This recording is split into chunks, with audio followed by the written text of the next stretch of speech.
तुरंत जनवरी में ही काम शुरू होगा 4 नवंबर कट या यूं कहिए खूनी कट पर फ्लाईओवर के निर्माण का कार्य। सुरेंद्र नगर सिकंदराबाद औद्योगिक क्षेत्र गाजियाबाद अलीगढ़ NH 34 पर खूनी कट बना 4 नवंबर कट पर इसी महीने फ्लाईओवर निर्माण की उम्मीद पूरी होती नजर आ रही है। बुधवार को राज्यसभा सांसद सुरेंद्र सिंह नागर ने औद्योगिक क्षेत्र स्थित ब्लॉक प्रमुख के कार्यालय पर प्रेस वार्ता में बताया। साथ ही बताया कि सुखलालपुर मोड़ सांवली व लालपुर भी इसमें शामिल हैं।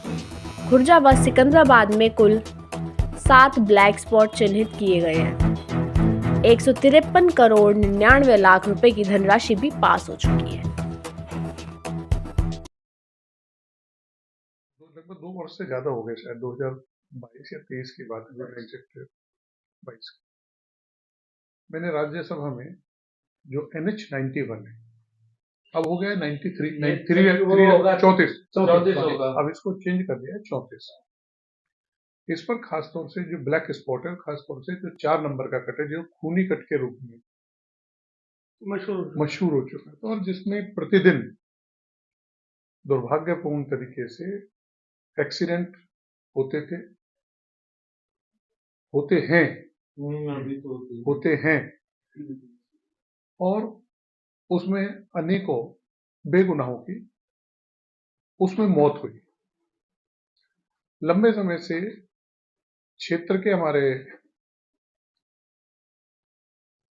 सभी लोगों की मांग थी कि NH 34 पर, और खासतौर से जो 4 नंबर है यहाँ पर, जिसे 4 नंबर बोलते हैं, शामली गांव के अंतर्गत आता है, इसमें अंडरपास फ्लाईओवर बनना चाहिए, जिससे जो बेगुनाह हैं सड़क सुरक्षा बढ़े और बेगुनाहों को मौत से बचाया जा सके। मुझे आज खुशी है कि देश के प्रधानमंत्री आदरणीय नरेंद्र मोदी जी के नेतृत्व और नेतृत्व में उत्तर प्रदेश के मुख्यमंत्री आदरणीय योगी आदित्यनाथ जी के नेतृत्व में सड़क सुरक्षा देश की प्राथमिकता है, और नरेंद्र मोदी जी की सरकार हमेशा, योगी जी की सरकार हमेशा सड़क सुरक्षा को प्राथमिकता देती है। और इसी के तहत आपने देखा होगा कि जहां एक तरफ हाईवेज का विकास हुआ है, वहीं दूसरी तरफ आप देखें तो सड़क सुरक्षा को लेकर भी समय समय पर सरकार सजग रहती है। और जब मैंने विषय उठाया था तो उसमें एक प्रोसेस चालू हुआ, हमारे NHI ने उसका संज्ञान लिया, केंद्र सरकार ने संज्ञान लिया, NHI ने उसका संज्ञान लिया, और मुझे आप लोगों को बताते हुए खुशी है कि केवल एक नहीं, पूरे 7 ब्लैक स्पॉट चिन्हित किए गए, जो गाजियाबाद से अलीगढ़ के बीच में 7 ब्लैक स्पॉट चिन्हित किए गए, जिसमें अगर मैं सूची पढ़ूं तो शामली में है, ये अंडरपास बनेगा। इसी सिकंदराबाद में एक और सुखलालपुर पे भी आपने देखा होगा, वहां बहुत एक्सीडेंट हुए, यार उस पे भी अंडरपास बनेगा। अगर मैं बात करूं पेडेस्ट्रियंस के लिए, जो हमारे जो पैदल यात्री है उनके लिए लंबे समय से मांग थी, तिल बेगमपुर पे हमारा एक फुट ओवर ब्रिज बनेगा, शामली पर भी एक फुट ओवर ब्रिज भी बनेगा। अब देखा, वो शामली है, गांव शामली है, वो भी फुट ओवर ब्रिज बनेगा। अन्य जो है ब्लैक स्पॉट, उसमें बुलंदशहर के हैं, उसमें दरियापुर है, किर्रा है, लालपुर है, खुर्जा विधानसभा के हैं। तो टोटल मिला के 7 ब्लैक स्पॉट है, जिसमें किर्रा, लालपुर, किर्रा, बाजिदपुर और ये और हमारे ब्लैक स्पॉट हैं, जिन पर अंडरपास, ये फुटओवर ब्रिज बनेंगे, जिसमें टेंडर भी फ्लोट हो चुका है। और टेंडर जो है, उस टेंडर में अभी तक की जो स्थिति है,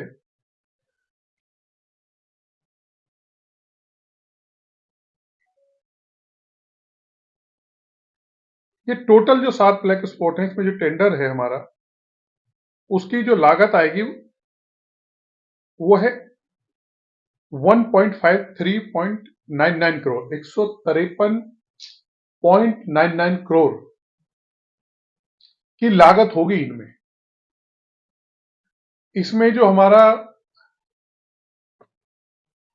एक कंपनी है ये जो इसका टेंडर हुआ है वो 30/9/25 को सितंबर में हुआ और इसका जो एग्रीमेंट हुआ है वो एग्रीमेंट हुआ है 19/12/2025 को। जो कॉन्ट्रैक्टर और एनएचआई के बीच एग्रीमेंट हुआ वो 19/12/25 को हुआ और ये उम्मीद है कि 3rd वीक ऑफ जनवरी इस वर्ष में इसका काम भी चालू हो जाएगा।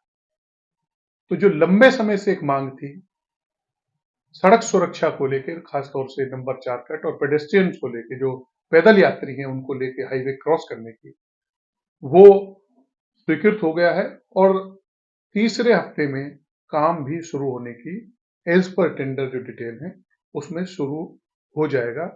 इसलिए जहां तक लॉन्ग पेंडिंग एक डिमांड थी क्षेत्रवासियों की वो भी पूरी हो रही है और मैं इस मौके पर देश के प्रधानमंत्री नरेंद्र मोदी जी, आदरणीय गडकरी जी, आदरणीय मुख्यमंत्री जी हमारे योगी आदित्यनाथ जी और देश की सड़क सुरक्षा को लेकर जो प्रधानमंत्री के प्रयास हैं उनके लिए भी उनका आभार व्यक्त करना चाहता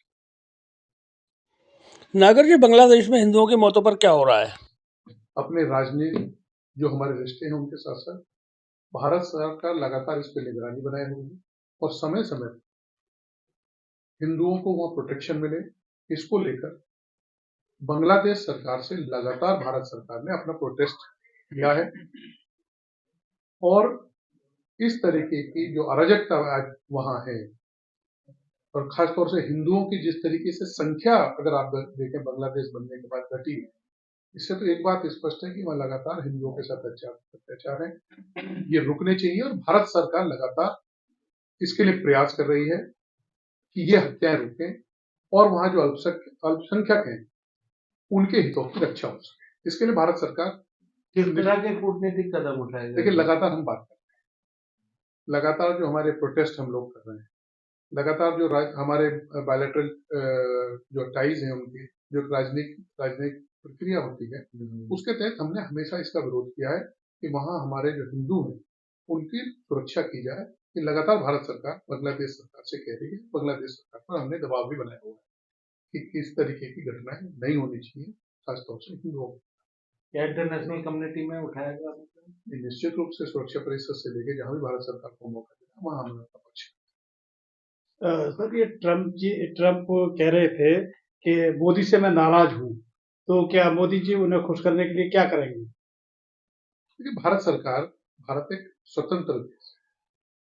भारत सरकार की एक स्वतंत्र विदेश नीति है और मोदी सरकार की भी पिछले 11 वर्षों में आपने देखा होगा स्वतंत्र विदेश नीति और स्वतंत्र विदेश नीति का मतलब है कि भारत के जो हित हैं हमारे वो सर्वोपरि हैं। हमारे भारत प्रथम, इंडिया के जो इंटरेस्ट हैं वो हमारे पहले हैं। हमारे में जो भारत के जो इंटरेस्ट हैं हम उनको वॉच करते हैं। जो भारत के इंटरेस्ट हमारे सुरक्षित हैं, यहाँ के किसानों की खास तौर से, यहाँ के छोटी इंडस्ट्री को लेके और भी अन्य क्षेत्रों में जो भारत के इंटरेस्ट हैं उसी को लेकर भारत सरकार हमेशा काम करती है कि भारत के इंटरेस्ट हमारे प्रथम है। भारत सरकार की स्वतंत्र विदेश नीति है, स्वतंत्र अपनी व्यापार को लेकर अपनी नीति है और भारत सरकार उस पर काम करती रहेगी जिससे भारत की अर्थव्यवस्था मजबूत हो। और आपने देखा भी होगा कि भारत की अर्थव्यवस्था अगर आप देखें उसके बाद लगातार भारत की अर्थव्यवस्था अगर ग्रोथ रेट आप देखें 8.3 के लगभग शायद था, तो अगर if I am not wrong मतलब अगर इतना ही है तो भारत की अगर व्यापार जगत में अगर आप देखें तो उसके बाद भारत की विकास की जो दर है वो दुनिया में सबसे तेजी से बढ़ने वाली अगर कोई अर्थव्यवस्था है तो भारत की अर्थव्यवस्था है।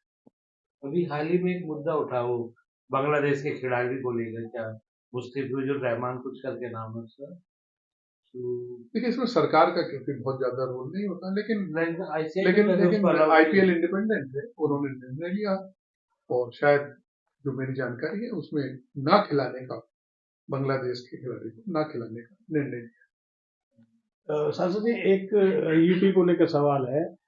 2.25 करोड़ लगभग मतदाता एसआईआर के तहत मतलब अलग कर दिए गए हैं। विपक्ष उस पर उसे मुद्दा बना रहा है, तो उस पर क्या कहेंगे आप?